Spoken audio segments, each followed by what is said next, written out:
আসন্ন দ্বাদশ জাতীয় সংসদ নির্বাচনে কক্সবাজার-২ কুতুবদিয়া মহেশখালী আসন থেকে তৃতীয়বারের মতো বর্তমান সংসদ সদস্য আশিকুল্লাহ রফিককে মনোনয়ন দিয়েছে আওয়ামী লীগ।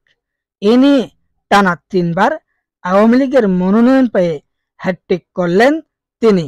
এর আগে ২০১৪ ও ২০১৮ সালে তিনি কক্সবাজার-২ আসনে মনোনয়ন পেয়ে সংসদ সদস্য নির্বাচিত হয়েছেন। রবিবার বিকালে রাজধানীর বঙ্গবন্ধু অ্যাভিনিউয়ে দলের কেন্দ্রীয় কার্যালয়ে মনোনয়ন প্রাপ্তদের নাম ঘোষণা করেন আওয়ামী লীগের সাধারণ সম্পাদক ওবায়দুল কাদের।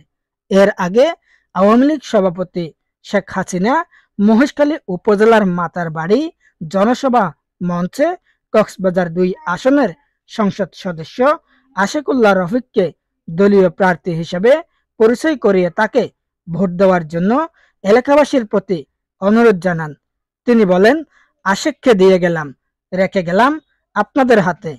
অবশেষে তা সত্যি হলেন, আশিকুল্লাহ রফিককে দলীয় মনোনয়ন দিলেন। কুতুবদিয়া উপজেলা নির্বাচন অফিস সূত্রে জানা গেছে, দ্বাদশ জাতীয় সংসদ নির্বাচনে কুতুবদিয়ার ৩৭টি কেন্দ্রে ৯৫,৫২৩ জন ভোটার।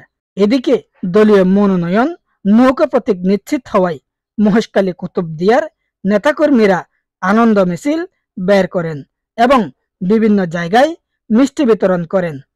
মোবারক উদ্দিন নয়ন, কক্সবাজার।